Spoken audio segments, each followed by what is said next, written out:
Alors bonjour et bienvenue dans cette vidéo de l'Institut francophone des sciences védiques. On va continuer notre découverte des nakshatras avec le nakshatra Swati numéro 15. On va invoquer Ganesh et ensuite on va donc continuer sur ce nakshatra. Om Gam Ganapataye Namaha. Om Gam Ganapataye Namaha. Om Gam Ganapataye Namaha. Om Gam Ganapataye Namaha. Om Gam Ganapataye Namaha. Om Gam Ganapataye Namaha. Om Gam Ganapataye Namaha. Om Gam Ganapataye Namaha. Om Gam Ganapataye Namaha. Om Gam Ganapataye Namaha. Om Gam Ganapataye Namaha. Om Om Om Om Shri Gurubhyo Namaha. Alors, Swati, on est du coup en balance. 6 degrés 40 à 20 degrés en balance. Divinité qui gouverne Vayu, Vayu le dieu du vent, qui va très bien avec la planète qui gouverne Rahu, qui est liée, c'est l'air, hein, élément air très fort, hein, Rahu. Ensuite, différents symboles. Alors, symbole, on va dire plutôt le corail, après l'épée, mais c'est plutôt la signification de l'épée, parce que Swati, ça veut dire l'épée. Donc, on va voir ça un petit peu après. Comme vous le savez, au niveau symbole, il y a toujours un champ aussi assez large. Alors, je ne mets pas ici non plus, mais il y a aussi des symboles animaux associés à chaque nakshatra. Donc là, encore une fois, il y a pas mal d'éléments déjà, mais c'est vraiment une introduction. Si vous regardez dans nos modules de formation sur le nakshatra, il y a énormément de choses. Et ça qui est intéressant, c'est que les nakshatras vous donnent après vraiment le cœur de l'interprétation en astrologie védique pour comprendre les subtilités du thème, beaucoup plus que les signes. Euh, qu'on a habituellement en astrologie et on va beaucoup plus loin et c'est vraiment lié à la mythologie védique qui nous donne de part en fait c'est cette mythologie des métaphores pour comprendre le fonctionnement de la personne, les enjeux dans sa vie, les challenges, le dharma à suivre, le karma qui est derrière, les obstacles, les difficultés, les paradoxes, les potentiels, la richesse aussi qu'il y a derrière. Donc il y a énormément de choses qu'on n'a pas le temps de débriefer, notamment dans ces petites vidéos d'introduction. Alors, caste ici, on a bouché, motivation Artha. Donc, Artha, c'est orienté sur les objectifs, euh, les réussites matérielles, le fait de concrétiser, de réaliser des choses aussi, la prospérité, dans les 4 buts védiques. Meilleure direction ici, le nord, direction de l'inaction, de la contemplation. Donc il y a plusieurs dynamiques hein, ici dans ce nakshatra déjà avec ça. Couleur noire, partie de corps, poitrine. Alors, comme je disais en introduction, Swati, Swati, c'est l'épée. Ça veut dire épée. Une épée peut être utilisée à des fins positives ou négatives. La personne avec Swati porte l'épée comme un outil d'auto-amélioration. Ici, c'est ça l'idée. Coupant à travers la compétition, les ennemis, les obstacles sur le chemin. Et Swati, alors, Swati permet aussi de couper, trancher l'illusion. Maya, les illusions. En fait, c'est Rahu qui gouverne ce nakshatra. Rahu, c'est Maya, c'est l'illusion. Euh, donc ici, ce qui est intéressant, c'est que Swati nous donne un outil pour transcender, pour transpercer les illusions, les obstacles, etc., pour faire le bien aussi. Maintenant, c'est à nous d'utiliser de manière juste et pas négative ou de pas retourner l'épée contre nous aussi. Swati aussi, c'est le nom de la femme du soleil. Ici, Swati oublie son objectif spirituel, s'implique dans les plaisirs et les peines des relations, ce qui le met en chute. Alors effectivement, on a le soleil qui est en chute, en balance dans ce nakshatra. Pendant ce moment, il n'est plus préoccupé par moksha ou l'illumination, qui est sa principale motivation originelle, puisque le soleil c'est une planète sattvique, effectivement. Donc ici, c'est là, c'est un des pièges qu'on peut avoir avec Swati notamment, c'est que le fait que le soleil soit ici en chute, ça peut nous amener aussi des difficultés et qu'on va avoir à transcender, notamment avec cette épée. On est outillé, on a l'épée qui va nous aider. Alors Vayu, c'est le dieu du vent, règne sur le monde matériel avec Agni et Surya, le soleil dans la mythologie. Vayu contrôle l'intellect. Ce qui est cohérent, on a aussi Rahu qui gouverne ce nakshatra. L'association est cohérente. Hein. Rahu, vous vous souvenez, c'est la tête du serpent, du dragon qui a été coupé en deux. C'est purement de l'énergie mentale, de l'intellect, du mental, de l'obsession mentale. On a vraiment cette énergie ici, donc on a cette cohérence aussi qu'on va retrouver, mais ce qui augmente cette dynamique aussi. Alors, Vayu, contrôle l'intellect, c'est le prana, le souffle, la force vitale qui connecte l'être humain à l'énergie éternelle. L'essence de la parole, le purificateur. Kubera, dieu de la richesse, est une manifestation de Vayu. Donc il y a un côté effectivement intéressant par rapport à la richesse, la prospérité. Vayu surgit de la bouche de Brahma et soufflait fort, perturbant la paix et apportant des grêles. Brahma l'a calmé en faisant de lui les gardiens de la richesse. Kubera.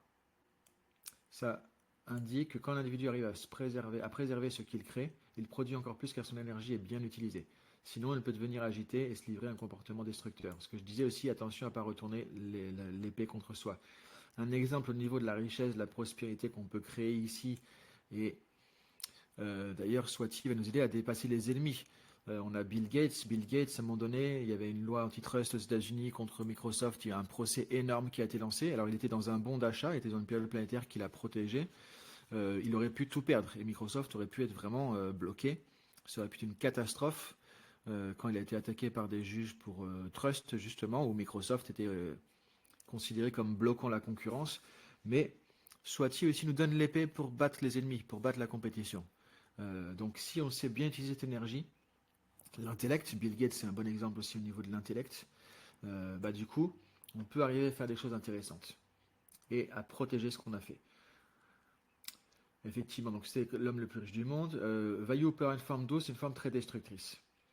La brise légère qui nous apaise, qui fait du bien, qui rafraîchit, le vent, ou les vents destructeurs, les tempêtes, les tornades qui anéantissent tout. Vayu a bu le soma au nectar de la réalisation de soi et donc prête aux gens du Swati une véritable motivation pour se trouver eux-mêmes. Il y a une recherche intérieure personnelle à faire aussi, qui va nous aider et à utiliser le bon côté de Swati. Mais Swati peut aussi pousser à commettre l'erreur de chercher dans le monde matériel. On l'a vu par rapport à la position notamment du soleil en chute ici. Ça peut nous amener à nous piéger là-dedans. Donc voilà un petit peu des éléments déjà par rapport à la divinité qui gouverne, Vayu. Alors maintenant, symbole principal, le corail. Alors corail qui possède une enveloppe extérieure dure mais se propage de lui-même. Il vit dans l'environnement marin qui l'influence et qui l'influence en retour. Ça c'est intéressant aussi. Il influence et il est influencé. Ça symbolise l'être humain. Il vit dans un monde qui influence sa vie, mais qui, à son tour, impacte le monde qui l'entoure. Les personnes avec Swati influencent celles qui les entourent et, en retour, elles utilisent l'influence de la société pour s'améliorer elles-mêmes. Alors, c'est intéressant de voir encore une fois la métaphore, plutôt la comparaison, ou le fait de prendre cette information que Bill Gates, effectivement, ce soleil en Swati, effectivement, ici on voit. Quand on réussit ici, on va façonner le monde aussi, on va façonner les choses autour de nous. Alors là, on avait une ampleur importante avec Microsoft, évidemment, qui a régi, façonné le monde, de la transformer. Mais on utilise aussi l'influence extérieure pour s'améliorer soi-même aussi. Donc il y a cet échange, en fait, intérieur, extérieur, intérieur, qui est intéressant. Et c'est pour ça que le symbole du corail est intéressant aussi ici, du coup, à découvrir. Alors le lagna, l'ascendant, ascendant en Swati, dans ce nakshatra, en balance. Donc les personnes ayant lagna en Swati sont créatives, de nombreuses nouvelles idées. Après, attention, on doit se rappeler le côté destructeur de Swati et avancer avec prudence en éveillant leur tempête intérieure. Effectivement, maîtriser la fois le vent qui peut être de la brise, qui peut être aussi de la tornade, de la tempête. Alors on regardera la position de Rahu, qui gouverne ce nakshatra, et Vénus, qui gouverne Balance et leurs relations mutuelles, donnera des indications plus claires sur la façon d'utiliser cette énergie. Donc dans le thème, un ascendant en Swati, on va regarder Rahu aussi où elle est, et Vénus, parce qu'un ascendant du coup Swati, c'est un ascendant Balance gouverné par Vénus. Donc Vénus est le maître de l'ascendant ici. Vous voyez, tout a une logique dans tout ça. Donc voilà pour le Lagna en Swati.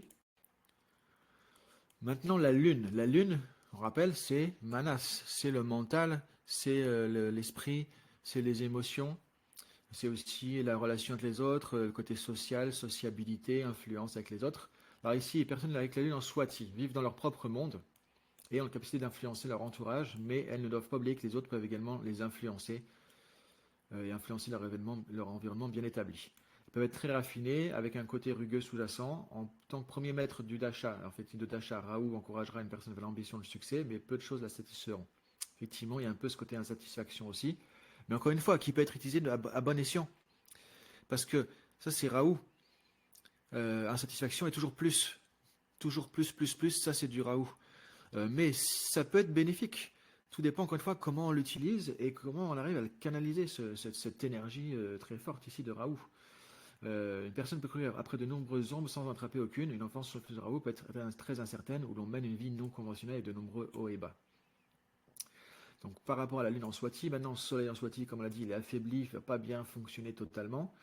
Ça peut donner un sentiment de faiblesse intérieure, d'insécurité, de manque d'estime ou de confiance. Encore une fois, qui peut être compensé par le reste du thème aussi à ce niveau-là. Elles vont essayer de dominer, d'imposer leur volonté, et réussiront pas toujours. Elles ne veulent pas être seules, elles auront besoin du soutien des relations. Soleil doit reconnaître le besoin des autres et essayer d'être plus démocratique dans ses vues, dans ses opinions. Donc là, ça donne une idée un peu effectivement du Soleil ici, comment il va fonctionner. Et encore une fois, on va regarder le reste du thème qui va influencer aussi. Il n'y a pas que le Lagna ou le Soleil ou la Lune dans un nakshatra qui va faire tout le thème, évidemment, même si ça va avoir une influence quand même importante. Alors quelques éléments qui sont associés à ce nakshatra: intérêt type pour la carrière, homme d'affaires, business, commercial. On a balance aussi juge, profession juridique. On a un côté transport, voyage aussi avec Vénus, enseignant en yoga par exemple, prêtre, côté un peu spirituel aussi qu'on peut retrouver.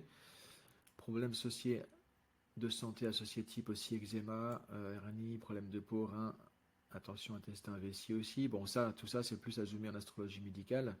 En tout cas c'est des éléments qui sont considérés comme allant avec ce nakshatra. Donc Swati. Swati il est où? Vous voyez la dernière fois on avait Chitra. Ici, la partie balance de Chitra. Maintenant, on a Swati. Voilà, ici, on a un thème avec Jupiter en Swati. Donc, Swati, ici, au début de balance. Et ensuite, on a, vous voyez, en balance, on a Chitra, Swati. Ensuite, on a Vishaka qui va aussi aller jusqu'en Scorpion. Donc, vous voyez, ça, c'est un thème védique au format Inde du Sud. On a ici l'ascendant. On a ici donc écrit, vous voyez, First House, maison 1, maison 2, maison 3, etc. Les planètes, voilà, par exemple, Raoult ici en maison 4, ici en taureau, ici on est en balance, on a un ascendant verso. Vous voyez, on peut faire une lecture aussi de ce thème au format Inde du Sud. Et si vous voulez votre propre thème védique à vous, de naissance, votre carte d'identité karmique, vraiment, il n'y a pas que ça, il y a d'autres choses, vous pouvez effectivement le demander. En allant sur notre site védique-coaching.com, vous avez un onglet Introduction astrologie védique et avec vos données de naissance, vous aurez votre thème offert et quelques tutos en PDF sur les ascendants, etc. Tout ça pourra vous aider à déjà avoir votre thème. Je trouve que c'est intéressant, c'est important d'avoir une idée de votre thème védique qui est différent du thème astrologique occidental aussi. C'est important de le savoir et déjà de pouvoir introduire les choses. Ensuite, si vous voulez justement commencer à apprendre votre thème, c'est-à-dire ce qu'on a vu plus d'autres éléments, à vous retrouver un peu avec l'alphabet, parce que c'est pas forcément évident à décrypter tout ça, à savoir naviguer dedans, voir quel est votre ascendant, où sont les planètes, les conjonctions, les aspects, gouvernance des maisons, les signes, comment lire le thème Inde du Nord qui me permet de comprendre un peu la puissance du thème, et le thème Inde du Sud qui permet de voir tout le reste, les aspects, où sont les nakshatras, les qualités des signes, etc.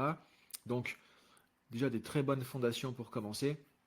Ça, vous l'avez donc avec ce nouveau type de formation spécifique, voilà, ciblée.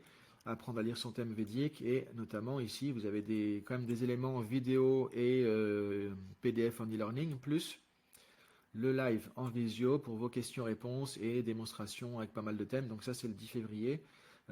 Et vous pouvez vous inscrire avec un meilleur tarif du coup en ce moment aussi. Donc ça, c'est le meilleur moyen aussi si vous voulez démarrer rapidement avec j'ai mon thème, je veux commencer à lire quelque chose, à en faire quelque chose. Après, pour celles et ceux qui veulent